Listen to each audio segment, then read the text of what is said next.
Friends, मेरा नाम है वैभव और आप लोग देख रहे हैं कैरियर मित्रा के यूट्यूब चैनल को। दोस्तों, यहाँ पर हम लोग देख रहे हैं महेश वर्णवाल की बुक को।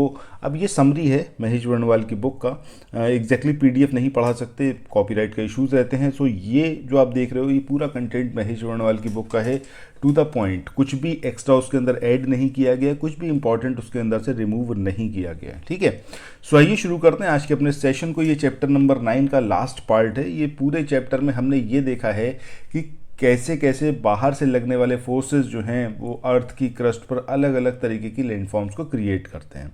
सो उसी में आज हम यहाँ पर पढ़ने वाले हैं पवन यानी कि विंड। इसकी वजह से जो लैंडफॉर्म्स क्रिएट होते हैं उसको यहाँ पर हम देखने वाले हैं। सो आइए शुरू करें। चैनल सब्सक्राइब ना किया हो तो ज़रूर करिएगा, बेहद इंपॉर्टेंट सीरीज़ है ये। पूरे यूट्यूब पर आपको महेश वर्णवाल की जो बुक है, जो यूपीएससी और यूपीपीसीएस जो स्टेट लेवल एग्जाम्स हैं उसके लिए बनाई गई है, उसको कोई भी आपको वहाँ पर नहीं दिखेगा यूट्यूब पर वीडियो, सिवाय कैरियर मित्रा की इस सीरीज़ के, जिन्होंने इस बुक को कवर अप करवाया हो। चलिए, सबसे पहले यहाँ पर बात करते हैं शुष्क व अर्धशुष्क मरुस्थलीय भागों में ही पवन जो है वो अपर्दन का सबसे शक्तिशाली साधन है। यानी कि जब आप देखोगे गर्म इलाके, ठीक है, गर्म इलाके जैसे अगर रेगिस्तान की बात कर ले सपोज, ठीक है, वो तो एकदम शुष्क एरिया है। वहाँ पर अपर्दन कैसे होगा, इरोजन कैसे होगा? इरोजन होगा विंड के थ्रू, ठीक है, पवन की वजह से ही वहाँ पर इरोजन होगा, क्योंकि वहाँ पर वर्षा जो है वो नाम मात्र की होती है और आर्द्रता और वनस्पति के अभाव में मिट्टी के कण जो होते हैं वो ढीले हो जाते हैं। यानी कि बारिश होगी अगर तो क्या होगा, मिट्टी के कण आपस में चिपके हुए होंगे, तब पवन जो है उनको ईजिली नहीं अपने साथ में कैरी ऑन कर पाएगी, साथ में नहीं उड़ा के लेके जा पाएगी। सिमिलरली अगर वनस्पति नहीं होगी, वनस्पति का मतलब क्या है, पेड़ क्या करते हैं, पेड़ की जड़ें जो होती हैं मिट्टी को बांधे रखती हैं, उसके कणों को आपस में जोड़े रखती हैं। अगर वनस्पति नहीं है, क्योंकि रेगिस्तान की अगर बात कर ले तो जब पानी ही नहीं है, बारिश होती नहीं है, तो ऑब्वियसली बात है कि वहाँ पर पेड़ जो है वो सर्वाइव ही नहीं कर सकते। और जब पेड़ भी नहीं है, बारिश भी नहीं हो रही, तो वहाँ की जो सॉइल है उसमें जो कण है वो एकदम छितरे हुए अलग अलग हैं एक दूसरे से। तो ये पवन के लिए यानी कि विंड के लिए बहुत ईजी है उसको अपने साथ में कैरी करना। यहाँ पवन को यांत्रिक अपक्षय में उससे बहुत मदद मिलती है। ऊंचाई पर पवन द्वारा कटाव कम और भूतल के निकट अधिक होता है, क्योंकि बालू के कण अधिक ऊंचे नहीं उठ पाते।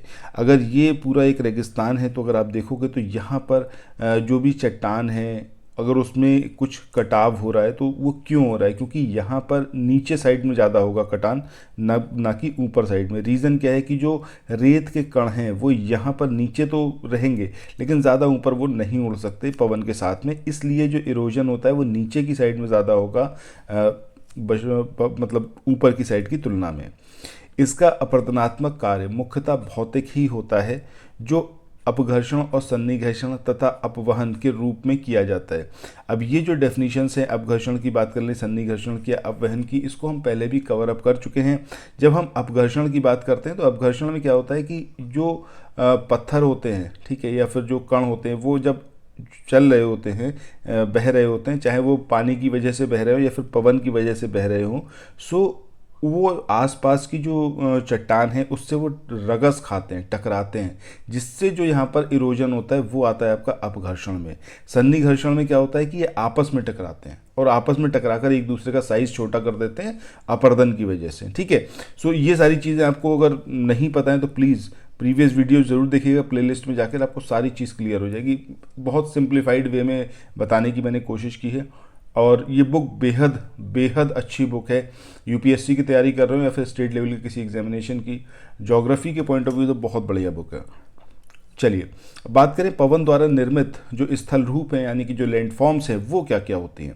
पहले वातगर्त या फिर अपवाह बेसिन क्या होता है? ये एक नाम है जो आपको यहाँ पर याद रखना है। पवन के अपवहन कार्य द्वारा अर्धशुष्क मरुस्थलीय क्षेत्रों में धरातल पर बिछी रेत को उड़ाए जाने के कारण छोटे छोटे गर्तों का निर्माण होता है, जो क्रमशः बढ़कर बड़ा आकार धारण कर लेते हैं और इन्हीं गर्तों को वात गर्त कहा जाता है। यानी कि जब पवन चल रही है तो ये सपोज एक रेगिस्तान का एरिया है या वह शुष्क मरुस्थलीय एरिया है, पवन यहाँ पर बह रही है तो यहाँ से रेत उठाकर वो लेके जा रही है धीरे धीरे। धीरे धीरे क्या होगा, ये गड्ढा बड़ा होता चला जाएगा और यही आपका क्या कहलाएगा, वात गर्त। वात का मतलब क्या हो गया यहाँ पर, वायु से मतलब हो गया, गर्त का मतलब हो गया गड्ढा। तो वायु की वजह से जो गड्ढा वहाँ पर तैयार हो रहा है, या फिर अपवाह की वजह से वहाँ पर जो गड्ढा तैयार हो रहा है, या फिर गर्त जो तैयार हो रहा है, वही क्या है आपका वात गर्त। ठीक है, सो इसमें एग्जैक्टली आपको ये याद रखना है कि इसमें पवन का रोल रहता है जब हम वात गर्त की बात करते हैं, फिर अपवाह बेसिन की बात करते हैं। अर्धशुष्क या फिर शुष्क मरुस्थलीय क्षेत्रों में ये देखने को मिलता है, वहाँ पर जो रेत बिछी होती है वो उड़ती जाती है, जिसकी वजह से छोटे छोटे गड्ढे बनते हैं। वही गड्ढे धीरे धीरे और ज़्यादा बड़े हो जाते हैं। ठीक है, चलो, और उन्हीं को वातगर्त बोला जाता है। नेक्स्ट यहाँ पर बात करते हैं शत्रक शैल या फिर गारा की। सो यह पवन के अपघर्षण से बनी वह स्थलाकृति है जो कुकुरमुत्ते जैसी लगती है। चट्टानों के निचले भागों में अधिक कटाव होने के कारण ऐसी आकृति बनती है। सो अभी जब हमने बात करी थी कि रेगिस्तान के एरिया हो या फिर शुष्क या फिर अर्धशुष्क मरुस्थलीय क्षेत्र हो गया, तो वहाँ पर क्या होगा कि जब पवन चलेगी तो जो रेत के कण हैं या फिर जो मिट्टी के कण हैं, ठीक है, शुष्क मिट्टी के कण हैं, वो जब उड़ेंगे तो वो ज़्यादा ऊपर तो उड़ नहीं पाएंगे क्योंकि उनके अंदर वजन होता है, तो पवन उन्हें बहुत ऊपर नहीं उड़ा पाएगी। लेकिन वो जो नीचे साइड में चट्टानों से टकराएंगे, सपोज़ ये एक ऐसे समझ लो ये एक चट्टान है और ये रेगिस्तान का एरिया है। अब यहाँ पर जब रेत के कण उड़ेंगे तो यहाँ पर नीचे साइड में ये कटाव करेंगे। ठीक है, सिर्फ नीचे करेंगे, ऊपर नहीं करेंगे। अब ये कटाव कैसा होगा, ये जो रेत के कण हैं ये टकरा रहे हैं अपने मार्ग में आने वाली चट्टान से, तो ये जो भी आपने बताया था अपघर्षण की वजह से यहाँ पर जो एक आकृति बनेगी शत्रक शैल या फिर गारा, तो ये आकृति जो है इस वजह से बनेगी क्योंकि यहाँ पर अपघर्षण हो रहा है और जो रेत के कण हैं वो चट्टान के निचले हिस्से को धीरे धीरे काटेंगे, उसे अपवर्तित करेंगे, इरोड करेंगे। ठीक है, चलो, इसके बाद नेक्स्ट जो लैंड फॉर्म्स है वो क्या कहलाती है यहाँ पर, न्यूजेन। अब न्यूजेन या फिर ये जो आकृति है कैसे बनती है, तो यह दवातनुमा आकृति होती है। इसका निर्माण वहाँ होता है जहाँ मुलायम और कड़ी चट्टानों की परतें क्षैतिज अवस्था में होती हैं। चट्टान की दरारों में ओस भरने और रात में तापमान कम होने से मुलायम चट्टानों का अपरदन होने लगता है। यानी कि इसमें दो चीज़ों का रोल है, वो क्या है, नमी। ठीक है, चाहे वो ओस की वजह से जो चट्टान है वो नम हो जाए, या फिर रात में जो टेम्परेचर डिक्रीज करता है उसकी वजह से चट्टान नम हो जाए और उसी से उसका अपरदन होने लगता है। कठोर चट्टानी भाग टोपी की भांति नजर आते हैं और इन्हें ही न्यूजेन कहा जाता है। सो न्यूजेन के संबंध में आपसे 2-3 तरीके से क्वेश्चन पूछा जा सकता है। ये किस तरीके के होते हैं, तो ये आपको टोपी की भांति दिखाई पड़ते हैं। दूसरी बात, कारण क्या होता है, तो चट्टानों में ओस भरने या फिर रात में टेम्परेचर के डिक्रीज होने से चट्टानें मुलायम हो जाती हैं, उनका अपरदन होने लगता है। ये चीज़ें आपको इसके बारे में याद रखनी है, न्यूजेन के बारे में। इसके बाद अगली आकृति है यारडांग। तो कड़ी और मुलायम चट्टानों की जो परतें हैं जब पवन के प्रवाह दिशा में होती हैं तो कड़ी चट्टानों की अपेक्षा मुलायम चट्टानें अधिक कटने लगती हैं और वहाँ नालीनुमा गड्ढे बन जाते हैं और इसे ही यारडांग कहा जाता है। ऑब्वियस सी बात है, जब हम दो तरीके की चट्टानों की बात कर रहे हैं, कड़ी और मुलायम चट्टानें, उसकी जो परत होंगी, ठीक है, जो कड़ी और मुलायम चट्टानों की परतें हैं, जो मुलायम चट्टान की परत होगी वो जल्दी इरोड होगी पवन की वजह से और उसकी वजह से एक जालीनुमा गड्ढे बनेंगे और वही गड्ढे क्या कहलाएंगे, यारडांग कहलाएंगे। सो ये डेफिनेशंस हैं, एग्जैक्टली आपको इनको याद रखना ही है। नेक्स्ट बात करें गुंबदाकार टीला। सो पवन के प्रभावकारी अपरदन से जब चट्टानी भाग कट छट कर समतल हो जाता है, यानी कि विंड क्या कर रही है, धीरे धीरे चट्टानों को इरोड कर रही है और फाइनली उसको एकदम समतल बना दिया, तथा यत्र तत्र कड़े चट्टानी टीले के रूप में उभरे रह जाते हैं, इसे इंसलबर्ग नाम दिया गया है। यानी कि एक चट्टान है, धीरे धीरे पवन क्या कर रही है, उसको काट रही है, लेकिन उसकी जो कठोर परतें हैं वो कहीं ना कहीं अपने आप को रोके रखे हुई हैं, जो मुलायम परतें वो पूरी कट गई और इससे जो एक आकृति बनेगी चट्टानी टीले के रूप में, वही क्या कहलाएगी आपकी इंसलबर्ग। तो ये नाम आपको याद रखना है, इंसेलबर्ग।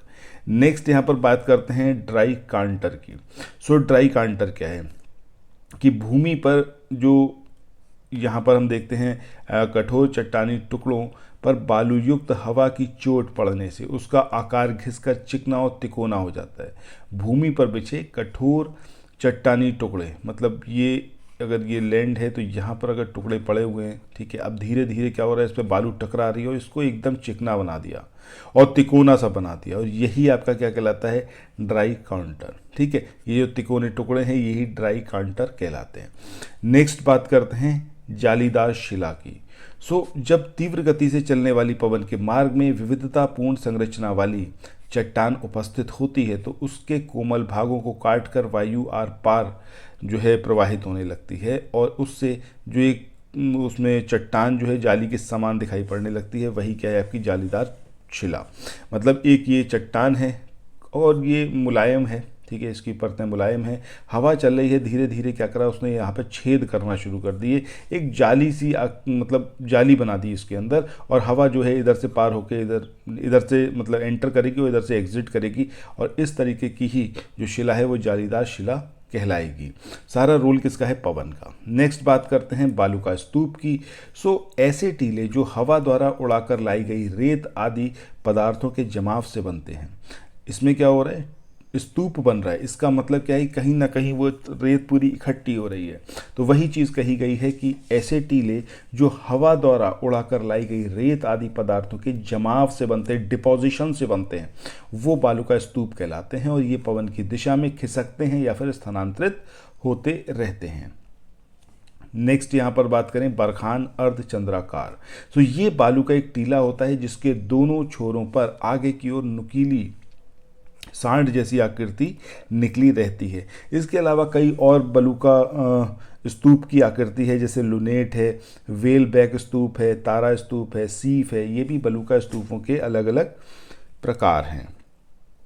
इसके बाद नेक्स्ट बात करते हैं लोएस, काफ़ी इंपॉर्टेंट है ये। मरुस्थलीय क्षेत्रों के बाहर पवन द्वारा उड़ाकर लाए गए महीन बालू कणों के वृहत निक्षेप को लोएस कहते हैं। मतलब एक बड़ा डिपोजिशन, अभी जो हमने पढ़ा वो भी डिपॉजिट्स ही थे, बालू का टीले थे या फिर बालू का स्तूप थे, वो आकृति में छोटे होते हैं। लेकिन जब हम बात करते हैं मरुस्थलीय क्षेत्रों के बाहर, हम यहाँ पर रेगिस्तानों की बात नहीं कर रहे हैं, उसके बाहर हम बात कर रहे हैं कि जो विंड है, जो पवन है, उसके द्वारा उड़ाकर लाए गए जो महीन बालू कण है वो धीरे धीरे एक जगह पर इकट्ठे होने शुरू हुए और एक वृहत निक्षेप बना, जिसको लोयस कहते हैं। यानी कि एक जगह आकर वो डिपॉजिट हो रहे हैं, होते चले जा रहे हैं, और वृहत यानी कि बड़ा एक आकार बना दिया, दैट इज कॉल्ड लोएस।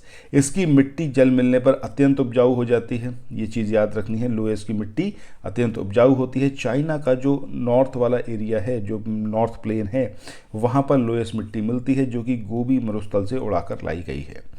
ऑक्सीकरण के कारण इसका रंग कैसा होता है, पीला। तो यहाँ पर ये सारी चीज़ याद रखनी है कि लोएस की मिट्टी कैसी होती है, उपजाऊ। अगर उसके अंदर पानी मिला दिया जाए, कलर उसका कैसा होता है, पीला, ऑक्सीकरण की वजह से।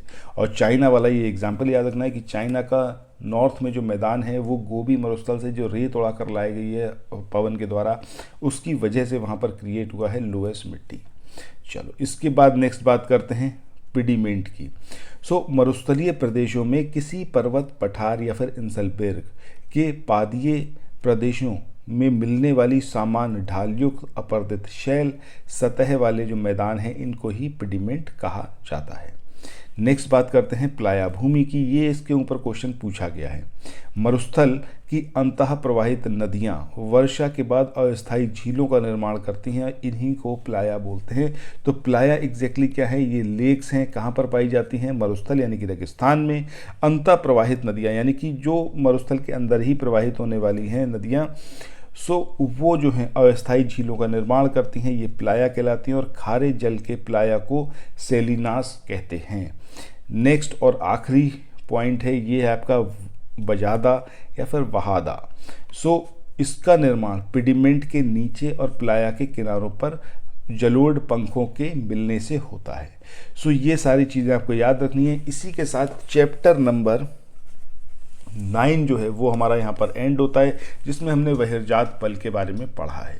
इसके बाद नेक्स्ट चैप्टर हम बात करेंगे जो आपका अर्थ क्रस्ट पर अलग अलग लैंडफॉर्म्स बन रही हैं, चाहे वो पठार की बात करें, चाहे हम पहाड़ों की बात करें, झीलों की बात करें, मैदानों की बात करें, उन सबको हम देखने वाले हैं। बेहद इंपॉर्टेंट टॉपिक्स अब शुरू होने वाले हैं, जहां से एग्जामिनेशन में 100% आपको क्वेश्चंस देखने को मिलेंगे।